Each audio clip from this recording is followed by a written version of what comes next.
తిరుపతి తిరుమల దేవస్థానంలో నిజంగా మనం వచ్చిన తర్వాత వైఎస్ఆర్సీపీ ప్రభుత్వం వచ్చిన తర్వాత ఎన్ని విప్లవాత్మక మార్పులు ఇంకా తీసుకొచ్చాం. అక్కడ ఉన్న ల్యాబ్స్ని ఇంకా మనం స్ట్రెంగ్తన్ చేసాం. CFTRI central food technology research ఇన్స్టిట్యూట్కు చెందిన వాళ్ళతో అనుసంధానమైనారు టీటీడీ వాళ్ళు. అక్కడ ఇంకా ల్యాబ్స్ను మెరుగుదిద్దినారు. అక్కడ నుంచి సీనియర్ ఉద్యోగుల్ని కూడా రిక్రూట్ కూడా పెట్టుకున్నారు. ఇంకా అక్కడ ప్రతి అడుగులోనూ కూడా టీటీడీ బోర్డు అనేది నిజంగా ఒక విశిష్టమైన బోర్డు. టీటీడీ బోర్డు అన్నది నాకు క్యాబినెట్ కూర్పు చేయడం ఈజీ, టీటీడీ బోర్డు కూర్పు చేయడం ఇంకా కష్టం. నిజంగా అంత కష్టమైన కార్యక్రమం. ఎందుకనంటే టీటీడీ బోర్డుకు రికమెండేషన్స్ ఒక్కరి దగ్గర నుంచి రావు. కేంద్ర మంత్రుల దగ్గర నుంచి చుట్టుపక్కల రాష్ట్రాల ముఖ్యమంత్రుల వరకు, చుట్టుపక్కల రాష్ట్రంలో ఉన్న ప్రతిపక్ష పార్టీలు సైతం టీటీడీ బోర్డు మెంబర్షిప్ కోసం అడుగుతారు, ఫోన్ చేస్తారు, రిక్వెస్ట్ చేస్తారు. అంత కష్టమైన కార్యక్రమం అది. అంటే వాళ్ళ రాష్ట్రాలలో విశిష్టమైన మనుషులు, అంటే కేంద్రం దృష్టిలో కూడా విశిష్టమైన మనుషులు, ఇంపార్టెంట్ పీపుల్, ప్రసిద్ధి కాంచిన మనుషులు, ఇటువంటి వాళ్ళందరూ బోర్డులో సభ్యులు అవుతారు. ఆ బోర్డు కూర్పు చూస్తే అటువంటి విశిష్టమైన వాళ్ళందరూ బోర్డులో సభ్యులు. వాళ్ళందరూ రాటిఫై చేస్తారు దీన్ని. ఈ టెండర్ల ప్రక్రియను రాటిఫై చేసేది board. Government of Andhra Pradesh does not get involved in TTD matters. It's autonomous body. The board takes decisions. ఇటువంటి ప్రసిద్ధిగాంచిన మనుషులు ఉన్న board, they ratify these decisions. It's a beautiful practice. TTD అనేది ఒక బ్యూటిఫుల్ ప్రాక్టీస్, గొప్ప వ్యవస్థ, ఒక గొప్ప ప్రాక్టీస్ అందులో ఉంది.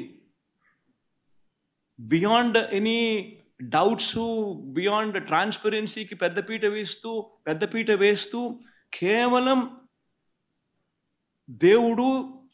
దేవునికి మంచి చేయడం ఎలా అన్న ఒకే ఒక్క మైండ్ సెట్తో పనిచేసే మనుషులు అక్కడ బోర్డు మెంబర్స్గా ఉంటారు.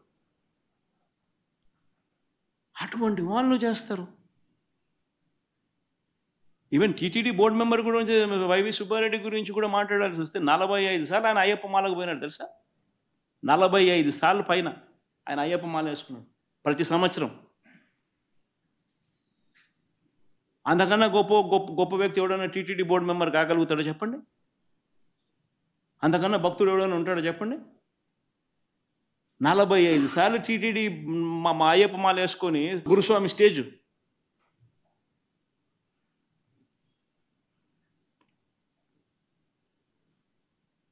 కరుణాకర్ రెడ్డి కూడా ఈక్వలీ రెప్యూటెడ్ మ్యాన్.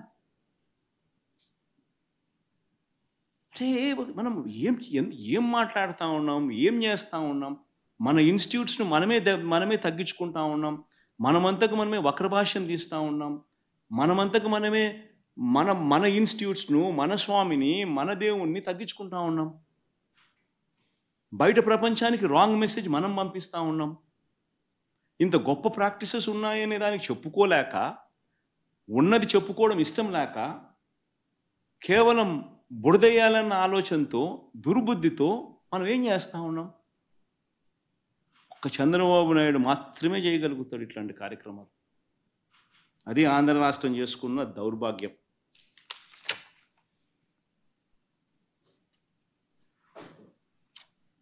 నిజంగా టీటీడీలో వైఎస్ఆర్సీపీ వచ్చిన తర్వాత జరిగిన అనేక మంచి కార్యక్రమాలు, ఒకటి కాదు, రెండు కాదు, అనేక మంచి కార్యక్రమాలు జరిగాయి. వైఎస్ఆర్సీపీ ప్రభుత్వం వచ్చిన తర్వాతే నవనీత సేవ మొదలుపెట్టాం. దీనికోసం స్వచ్ఛమైన ఈ నవనీత సేవ మొదలైంది. దీనికోసం స్వచ్ఛమైన నెయ్యి తయారీకి కొండ మీద ప్రత్యేక గోశాలను కూడా పెట్టాం. శ్రీవారి ఆలయంలో అర్చకుల జీతాలు రెట్టింపు చేశాం. ఇంకా ప్రసాదాలు తయారు చేసే పాటు కార్మికులకు సర్వీస్ క్రమబద్ధీకరించడంతో పాటు వారి జీతాలు కూడా పెంచడం జరిగింది వైఎస్ఆర్సీపీ హయాంలోనే. చంద్రబాబు దేవాలయాలను కూల్చేస్తే దేశవ్యాప్తంగా జీర్ణ వ్యవస్థలో ఉన్న ఆలయాలను పునరుద్ధరణ కార్యక్రమం కూడా చేసింది వైఎస్ఆర్సీపీ హయాంలోనే. అమరావతిలో ఆలయాన్ని కట్టినా అది వైఎస్ఆర్సీపీనే, వైజాగ్లో ఆలయాన్ని కట్టినా అది వైఎస్ఆర్సీపీనే, భువనేశ్వర్లో ఆలయం కట్టినా అది వైఎస్ఆర్సీపీనే, హైదరాబాదులో జూబ్లీ హిల్స్లో ఆలయాన్ని కట్టినా అది వైఎస్ఆర్సీపీనే, జమ్మూ కాశ్మీర్ చెన్నైలో కూడా ఆలయాలు కట్టినా అది వైఎస్ఆర్సీపీనే. ఇవన్నీ కట్టింది వైఎస్ఆర్సీపీ హయాంలోనే, చంద్రబాబు హయాంలో కాదు. చివరికి అమెరికాలో కూడా ఆలయ నిర్మాణానికి మా హయాంలోనే టీటీడీ సహకరించింది. స్వామివారి దర్శనానికి వచ్చే భక్తులకు సేవలు అందిస్తా ఉన్న ఉద్యోగులకు మరింత తోడుగా నిలిచేందుకు 9,000 మంది ఉద్యోగులకు ఇళ్ల పట్టాలు ఇచ్చింది కూడా వైఎస్ఆర్సీపీ ప్రభుత్వమే.